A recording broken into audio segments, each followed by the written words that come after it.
Olá, seja bem-vindo ao Café das 10, aquele momento que a gente tira para conversar com os nossos colegas de recursos humanos sobre RH.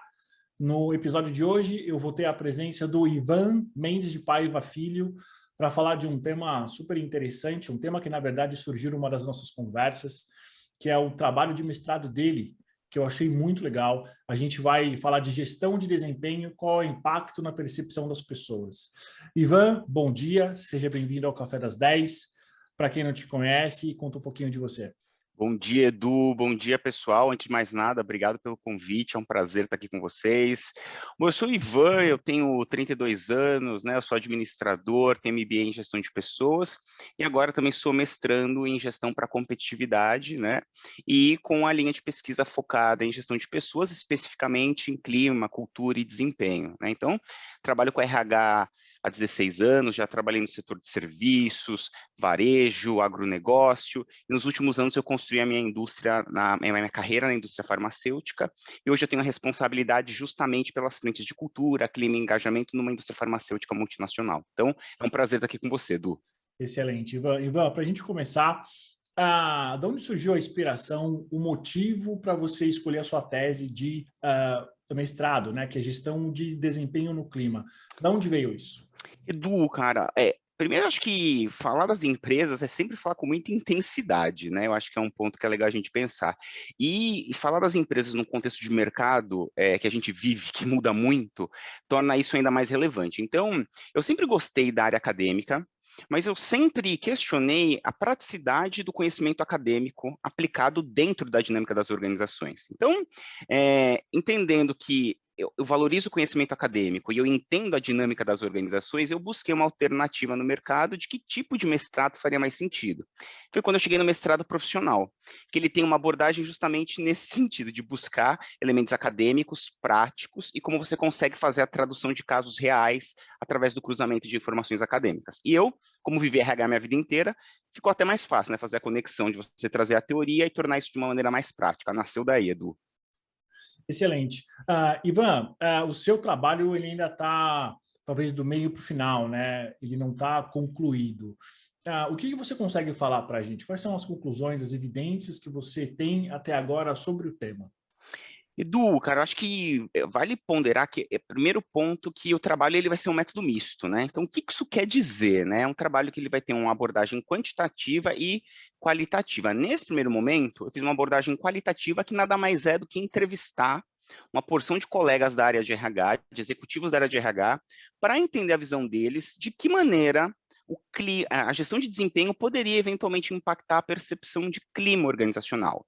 E aí eu explorei algumas variáveis, né, como justiça organizacional, colaboração e sentimento de pertencimento. Então, bati um papo com essa galera e aí eu fiz uma interpretação de informações, né, baseado nisso. E aí, no segundo momento, a minha ideia qual é? Eu também ouvi, dentro de uma amostragem a ser definida, a opinião das pessoas, né, dos colaboradores propriamente ditos, porque daí vai abrir um campo para discussão. O que eu consigo te adiantar até agora, Edu, é a interpretação do que eu tive, da coleta que eu tive do bate-papo dos colegas de RH. Tá? E nesse sentido tiveram coisas muito curiosas, né? Primeiro que é evidente que existem definições acadêmicas, né, para clima, cultura, gestão de desempenho e tal. Mas cada um dos colegas de RH tem uma percepção do conceito própria, baseado no que você tem de realidade da organização, e as práticas que estão construídas relacionadas a clima servem a esse propósito. E a gestão de desempenho não é diferente nesse sentido. Então, o que eu posso dizer é que essas variáveis elas estão todas interrelacionadas, não são super equiparáveis entre elas, ainda que eu esteja falando de grandes empresas no mercado, mas elas tendem a servir ao propósito que as organizações delimitaram como clima e cultura para o seu entendimento próprio. E aí a discussão vai ser, acho que, bastante rica dali para frente. Entendi. E aí eu não posso deixar de te fazer duas perguntas quanto a significado, né? Porque, pelo que você me disse, tem uma diferença de entendimento entre a teoria e justamente a prática, né? Na teoria, o que significa clima? Edu, o clima organizacional, ele vai ser a percepção que você tem de um determinado contexto, em relação a como o processo decisório acontece, em relação a como a socialização acontece entre as pessoas, a como acontece a modelagem das relações dentro de um determinado ambiente. As pessoas inseridas ali vão ter uma percepção daquilo e, naturalmente, elas vão opinar naquele sentido.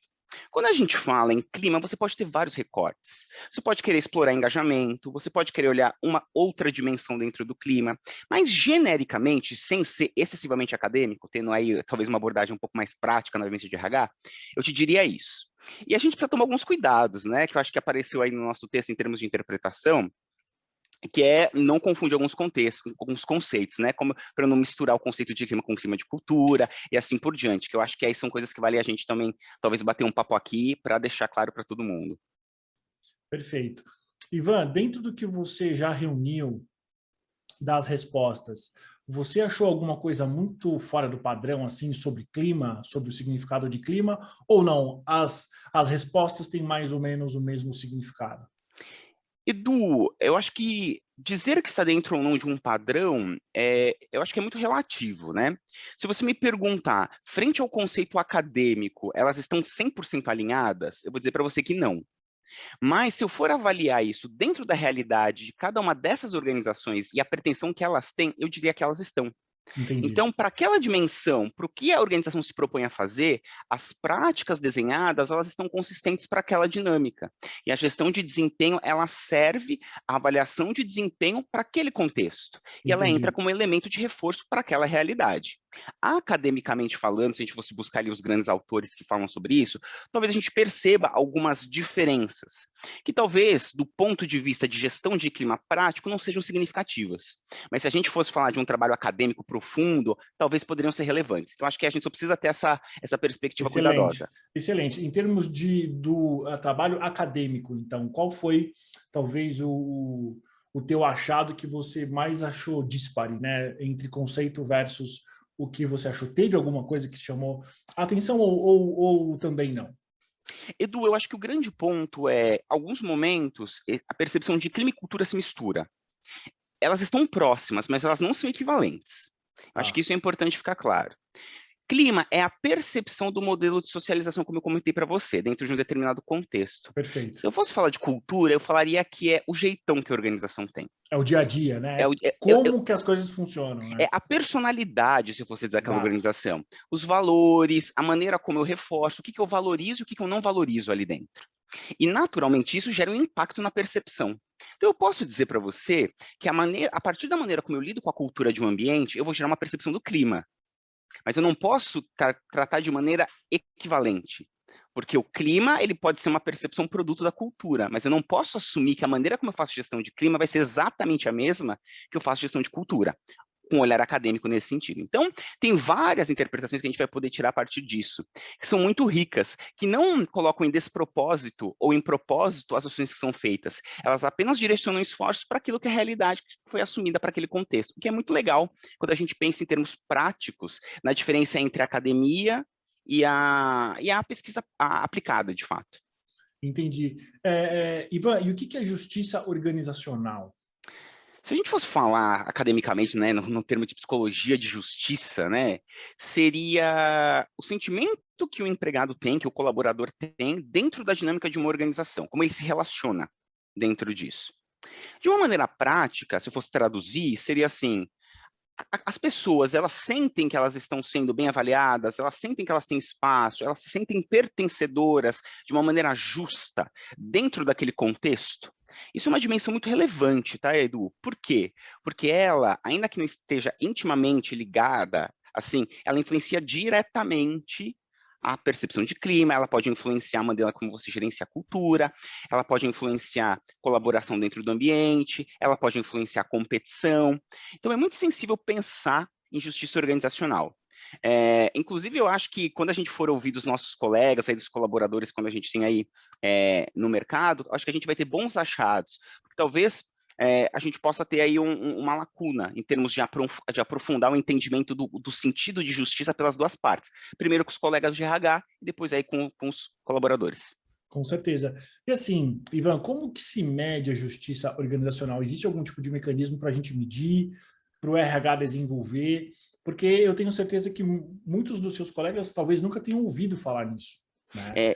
Esse é o momento, Edu, que eu estou chegando na minha pesquisa agora, tá? Inclusive, eu estou fazendo uma revisão bibliográfica para chegar num instrumento quantitativo que me permita ver qual é a melhor escala aplicada. Existem escalas aplicadas já para justiça organizacional, para commitment em relação à força de trabalho, e aí eu preciso identificar qual é o mais adequado para o produto da minha pesquisa, né, com o que eu espero da minha pesquisa. Se você me perguntar, Ivan, existem instrumentos? Existem escalas validadas acadêmicas para isso. Só que eu não consigo ainda te dizer o quão aplicáveis elas são na realidade de uma organização. Então, eu estou nesse exato momento avançando para isso. Espero poder voltar aqui e contar para você o resultado aí daqui 5, 6 meses e poder te responder essa pergunta objetivamente. Com certeza. Ivan, quando a gente fala de gestão de desempenho, né, que é um tema que é muito comum, super relevante no dia a dia, né, existem, por exemplo, melhores práticas ou, eventualmente, o que nós temos no mercado é o que funciona? Você tem algum tipo de dica ou dicas para dar para os RHs que são responsáveis por esse instrumento, por essa área, por essa ferramenta? Edu, essa é uma excelente pergunta. Primeiro, eu acho que a gente precisa entender o impacto que a gestão de desempenho tem dentro de uma organização, porque muitas vezes ela é subvalorizada. Quando a gente pensa dentro de todas as ações que a gente tem dentro de RH, ela é extremamente estratégica, porque é o momento que a área de recursos humanos, de gestão de pessoas, ela consegue influenciar o negócio diretamente através de um modelo e quantificar o desempenho individual ou coletivo e a influência que ele gera dentro do negócio. Percebe? Então, é o momento que a gente consegue, como função de RH, influenciar diretamente e quantificar a contribuição individual.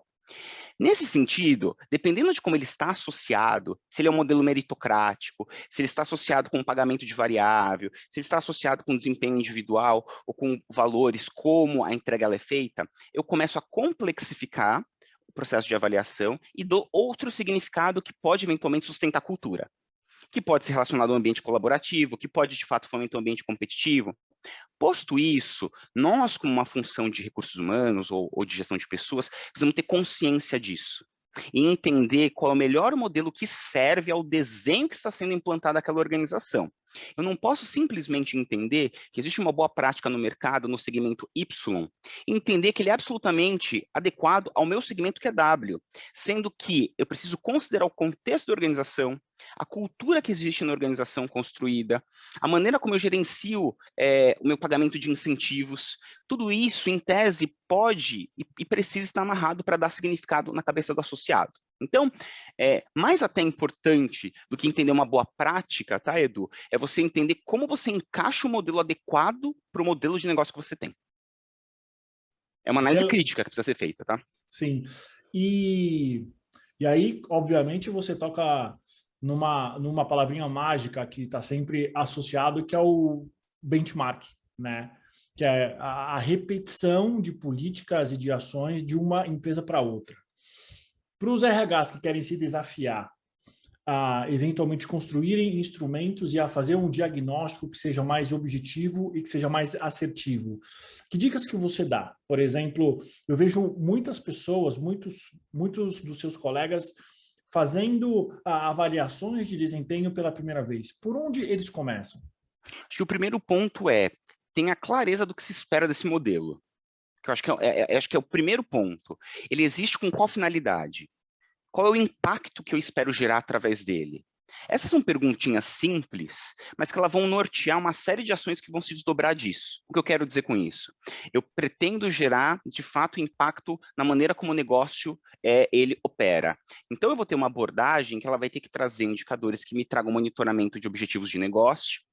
Eu vou ter que acompanhar, talvez, a forma como esses objetivos de negócio acontecem, porque vale gol de mão? É uma pergunta que a gente tem que ter. Então, não, isso não faz parte do DNA da organização que eu trabalho, então eu tenho que associar isso a um modelo. Então, eu quero fazer um modelo que seja ele excessivamente competitivo, então eu vou linkar isso com a performance, com o pagamento de remuneração variável e fazer uma diferenciação individual. Ou não, eu quero trabalhar uma mentalidade colaborativa, e aí talvez eu trabalhe o reconhecimento em grupos. Então, percebe, são aquelas perguntas no começo, de qual é a finalidade, para quê, o que eu espero com isso, vão significar o caminho para fazer esse modelo de gestão.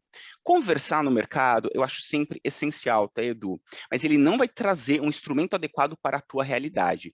Se a pessoa responsável pela parte de gestão de performance, área de gestão de RH e assim por diante, não tiver a condição de fazer essa crítica em relação ao modelo, vai se perder bastante. Então, é super importante esse profissional que for fazer um modelo de implementação estar ligado nisso. Entender a tendência de mercado, entender muito bem a organização que se está, entender o que se espera, entender a cultura para significar tudo isso.